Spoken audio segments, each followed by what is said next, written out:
Bismillahirrahmanirrahim. Assalamualaikum warahmatullahi wabarakatuh. Alhamdulillahirabbil alamin wa bihi nasta'in wa ala umuri dunya waddin wassalatu wassalamu ala asyrafil anbiya'il mursalin wa ala alihi wa ashabihi ajmain, amma ba'du. Allahumma shalli ala sayyidina Muhammad wa ala ali sayyidina Muhammad salatan tahullu bihal 'uqad wa tufarriju bihal qurab wa tuzilu bihal darar wa tuhawwinu bihal umur as-si'ab wa turdika wa turdihi wa tarda biha anna ya rabbal alamin. Sabahal khair ya faslul awwal syari'ah, asallahu ayyutikum dawam masiha wal afiyah wa nahnu jami'an fi ma'iyati wa fi himayatillahi ta'ala.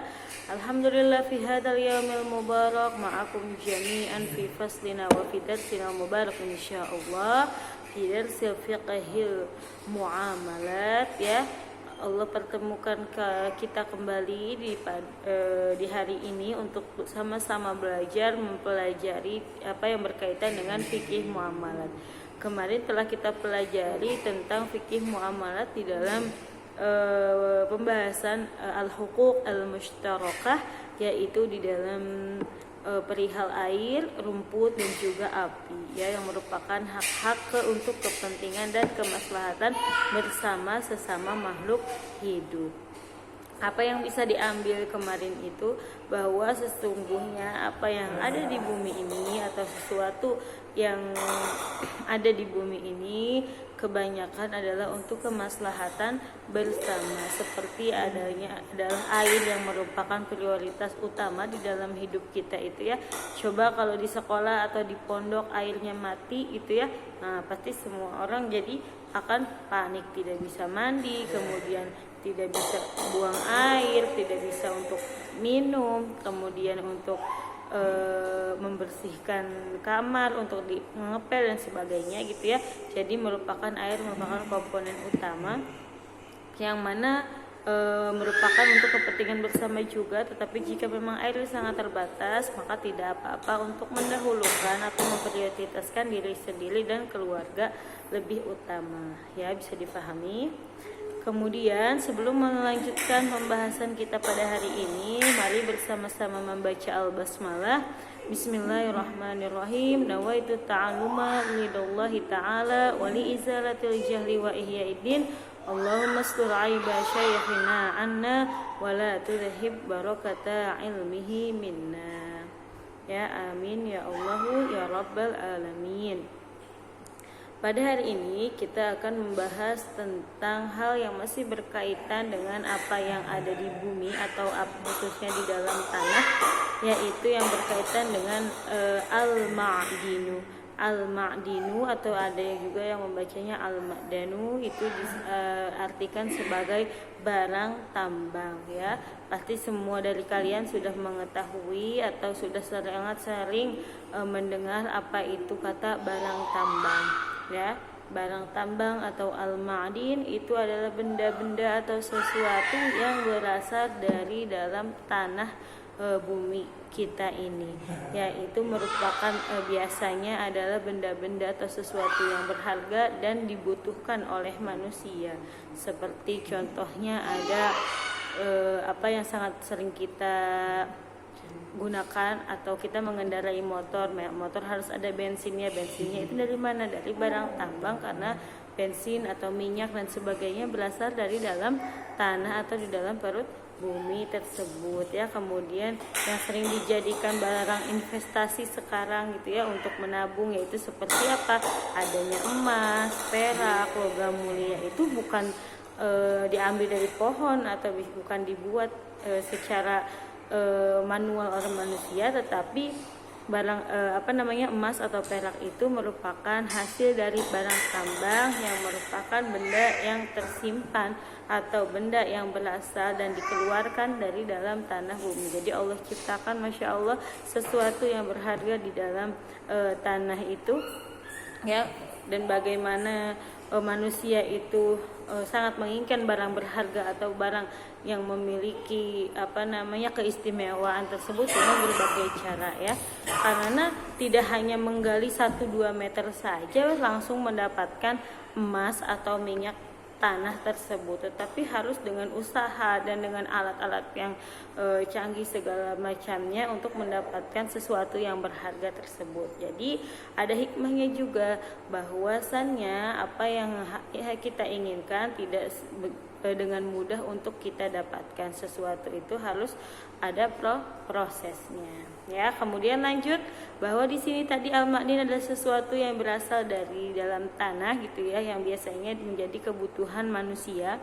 Apalagi pada zaman sekarang sering kita lihat bahwa seperti bensin, minyak tanah, kemudian gas, kemudian emas, perak, besi, baja dan sebagainya itu kemudian ada juga korek api dan sebagainya, merupakan prioritas utama di dalam kehidupan kita ya. Seperti juga yang kemarin ada al-huquq al-mushtarakah, itu merupakan kebutuhan atau prioritas utama di dalam hidup kita. Jadi al-ma'din itu terbagi menjadi dua, yaitu ada barang tambang al-ma'dinu zahir dan juga ada al-ma'dinu al-batin. Ya, al-ma'dinu zahir itu artinya apa? Zahir itu terlihat ya.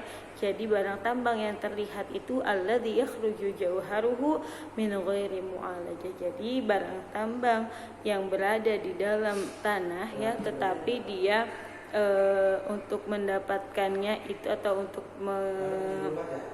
mengadakannya itu tidak perlu proses yang sangat panjang, tetapi hanya cukup untuk dicari dan juga diusahakan ya. Kadang-kadang pencariannya ini yang mudah ataupun sulit.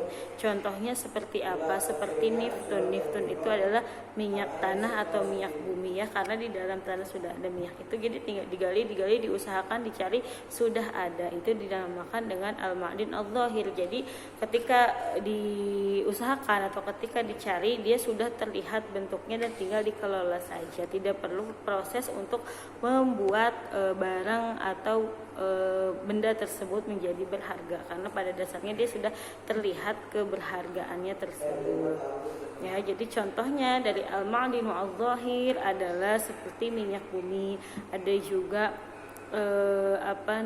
aspal, ataupun ada juga batu untuk memasak atau korek api ya, ada dan kemudian ada mumi, ada juga barang-barang yang sudah terlihat dan hanya tinggal dicari dan diusahakan dari perut bumi tersebut. Dan hukumnya adalah an-nasu mushtarikuna fihi fayamlikuhul ladzi yasbiqu ilaihi ya. Jadi merupakan hak bersama sesama manusia.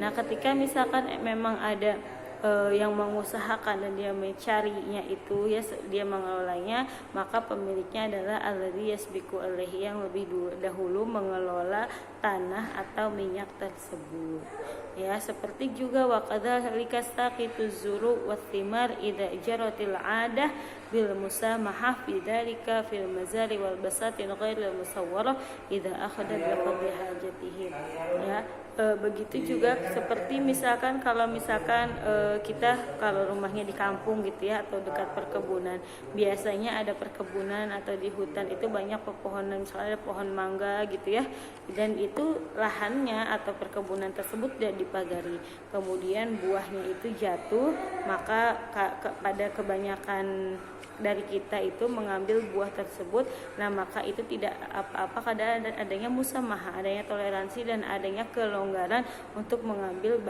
buah yang jatuh tersebut.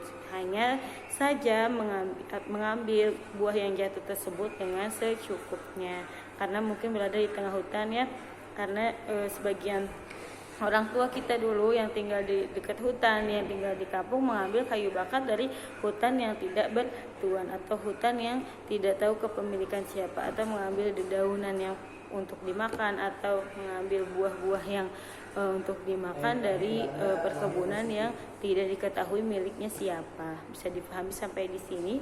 Kemudian yang kedua adalah al-ma'dinu al-batin. Al-ma'dinu al-batin adalah barang tambang yang tidak terlihat ya. Namanya juga al-batin, itu di dalam. Maksudnya yang tidak terlihat itu apa? Alladzi yakhruju jawharuhu bi'alajah. Itu adalah barang tambang yang dikeluarkan dari bumi itu melalui proses. Contohnya seperti yang sering wanita ya gunakan, itu ada emas, ada perak, logam mulia, kemudian ada besi juga, ada permata dan segala jenis barang permata yang biasanya mahal untuk digunakan. Jadi ketika tanahnya itu digali, ya tidak langsung di bawah menemukan emas, tapi di sana ada proses pembuatan emasnya dulu, kemudian menjadi barang yang berharga. Itu disebut dengan barang tambang al-batin, dan hukumnya yamlikuhu malikul ardi atau al-muhi, dan hukumnya adalah dimiliki oleh orang yang mempunyai tanah tersebut atau yang menghidupkan tanah tersebut. Man wajada fi ma ahyahu ma'dinan malakahu li'annahu min ajza'il ardi wa qad malakaha bil ijab. Misalkan nih ada orang yang punya tanah tersebut ya, kemudian dia menghidupkan tanah tersebut dan segala macam, kemudian ternyata ketika mungkin suatu hari dia menggali tanah tersebut, di dalam tanahnya itu ada barang tambang, misalkan minyak dan sebagainya, atau misalkan ada emas dan sebagainya, maka itu menjadi miliknya karena dia sudah memiliki tanah tersebut. Maka yang tumbuh dari tanah tersebut adalah kepemilikan dia juga. Bisa dipahami sampai di sini. Jadi ini masih berkaitan dengan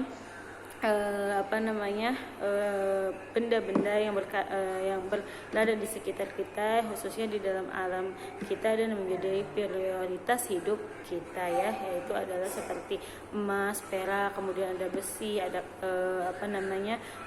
korek api, ada minyak tanah, bensin dan sebagainya. Kemudian juga kita mempelajari tentang air, rumput dan api yang menjadi kemaslahatan bersama ya. Wallahu ta'ala a'la wa a'lam bishawab. Jazakumullahu khairan ala husni ihtimam. Nafa'anallahu bi ulumi wasyai'ina fid dharaini.